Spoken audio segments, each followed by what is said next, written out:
I want to recognize your incredible work towards criminal justice, kind of pivot back to that, specifically your announcement of the Rehabilitation and Recovery During Incarceration Act, which aims to increase access to mental health and substance use resources for, for incarcerated individuals, is particularly important given the challenges that these individuals and the correctional facilities face.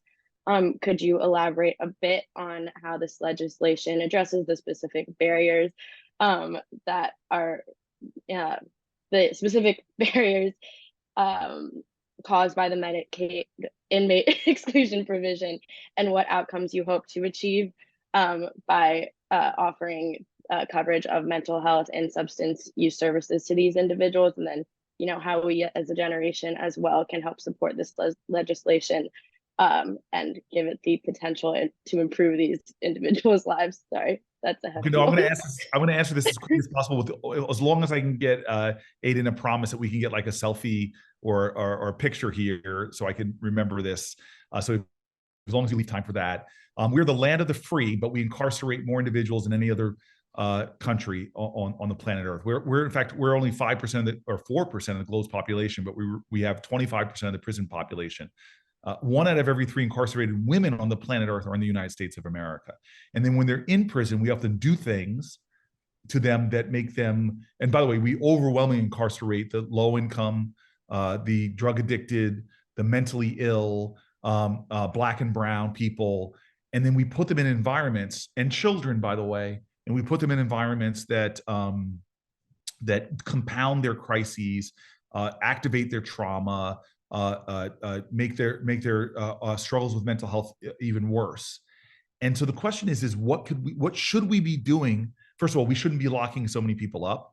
And then what should we be doing when people are incarcerated to empower them to a journey of health and well-being? Because most people go to prison are coming out, but we do things that make the recidivism rate, the rate at which they come back, intolerably high, because we don't, after somebody's paid their debt to society, as some people like to say it, we don't do enough to help them return home and to succeed and thrive.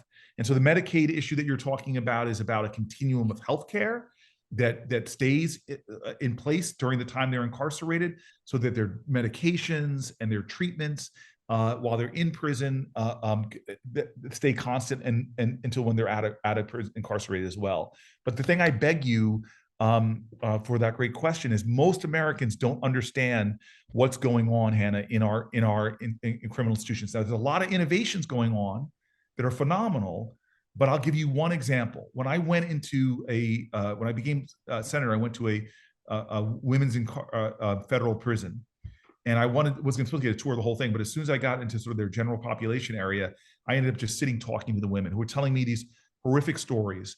The warden told me that most of the women, like 90%, were survivors of sexual trauma and violence. And then they come into an environment where people aren't trained, the correctional officers aren't trained to deal with people that are survivors of violence, and would do things to compound their violence. The women told me about having to make their tampons because they couldn't afford to buy them from the commissary. And the reason why they would try to make them is because they wanted to save their pennies so they could call their children. When all the evidence shows you, first of all, the menstrual equity, I hope this is an issue from high schools all the way to the taxes that are being put on menstrual products in America. But in our prisons, it's ridiculous that a healthcare product is being denied people, and that they're being charged for it and not able to talk to their children, which all the data shows that women who are empowered to better connect with their children have lower recidivism rates as well as their children. I'm going to stop there, but because there's so much about our American prison system that would not be acceptable to the majority of Americans, that they just knew what went on in these institutions and engaged more in this understanding that there are no throwaway people, that somebody does not lose their humanity when they go to jail, and that we, to circle us full circle, are all caught in an inescapable network of mutuality tied in a common garment of destiny. You can't give injustice to people in prison without having that injustice revisited upon you as well.